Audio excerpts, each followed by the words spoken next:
राजा जनक की कथा सुनकर राम ने महर्षि विश्वामित्र से कहा, ये कथा सुनकर स्मरण होता है कि पिनाक नामक धनुष अत्यंत महत्वपूर्ण है। हम भी इसका दर्शन करना चाहेंगे। दूसरे दिन प्रातःकाल राजा जनक से महर्षि विश्वामित्र ने कहा, हे राजन, दशरथ के इन दोनों कुमारों की इच्छा पिनाक नामक धनुष को देखने की है। अतः आप इनकी इच्छा पूर्ण करने की व्यवस्था कर कीजिए। राजा जनक के कुछ कहने से पूर्व ही राम ने कहा, हे नरश्रेष्ठ, पहले आप हमें पिनाक का वृतांत सुनाइए। हमने सुना है कि पिनाक शंकर जी का प्रिय धनुष है। शिव जी के पास से यह आपके पास कैसे आया? इस पर मिथिलापति जनक बोले, हे राम, एक बार प्रजापति दक्ष ने एक बड़ा विशाल यज्ञ किया। दक्ष जी शंकर जी के श्वासुर थे। अपने जामाता से अप्रसन्न के कारण उन्होंने उस यज्ञ में न तो शिव जी को आमंत्रित किया और न ही अपनी पुत्री सती को। पति के समझाने बुझाने की परवाह न करके सती अपने पिता के यहाँ यज्ञ में पहुंच गई। वहां सती का बहुत अपमान हुआ। सती ने देखा कि देवताओं के लिए यज्ञ का जो भाग निकाला गया था उसमें शिव जी का भाग था ही नहीं। इससे क्रुद्ध होकर सती ने यज्ञ कुंड में कूदकर अपने प्राण त्याग दिए। महादेव जी के गणों ने, जो सती के साथ राजा दक्ष के यहाँ आए थे, लौटकर महादेव जी को सारा वृतांत बताया।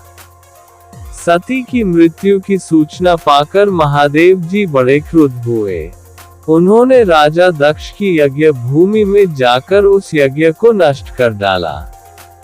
फिर वे अपना पिनाक नामक धनुष चढ़ाकर देवताओं को मारने के लिए अग्रसर हुए, क्योंकि देवताओं ने उस यज्ञ का भाग महादेव जी को नहीं दिया था। महादेव जी का ये रौद्र रूप देखकर सारे देवता बहुत भयभीत हुए। देवताओं ने अनुनय विनय करके महादेव जी का क्रोध शांत कराया।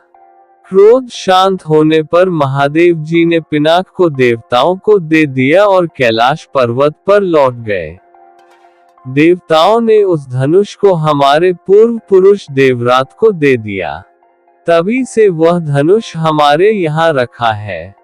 हमारे पूर्वजों का स्मृति चिन्ह होने के कारण हम इस धनुष की देखभाल सम्मान के साथ करते आ रहे हैं।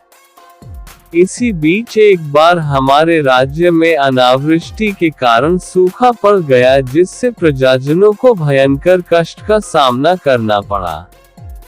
उस कष्ट से मुक्ति पाने के लिए मैंने एक बहुत बड़ा यज्ञ किया।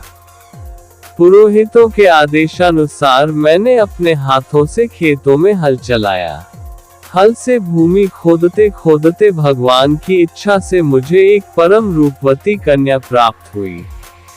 उसे मैं अपने राजमहल में ले आया और उसका नाम सीता रखकर अपनी पुत्री के समान उसका लालन पालन करने लगा। जब सीता किशोरावस्था को प्राप्त हुई तो दूर दूर तक उसके सौंदर्य एवं गुणों की ख्याति फैलने लगी। देश देशांतर के राजकुमार उसके साथ विवाह करने के लिए लालायित होने लगे।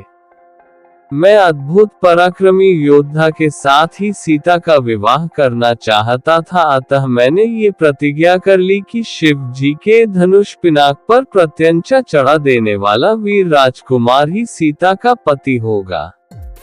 मेरी प्रतिज्ञा की सूचना पाकर सहस्त्रों राजकुमार और राजा महाराजा समय समय पर अपने बल की परीक्षा करने के लिए यहाँ आए, किंतु पिनाक पर प्रत्यंचा चढ़ाना तो दूर, वे उससे तिल भर खिसका भी न सके। जब वे अपने उद्देश्य में इस प्रकार निराश हो गए तो वे सब मिलकर मेरे राज्य में उत्पात मचाने लगे। मेरे प्रदेश को चारों ओर से घेर लिया और निरीह प्रजाजनों को लूटकर आतंक फैलाने लगे। मैं अपनी सेना को लेकर उनके साथ निरंतर युद्ध करता रहा। वे अनेक राजा थे, उनके पास सेना भी बहुत अधिक थी, इसलिए इस संघर्ष में मेरी बहुत सी सेना नष्ट हो गई। इस पर मैंने भगवान को सहारा मानकर उनकी तपस्या की।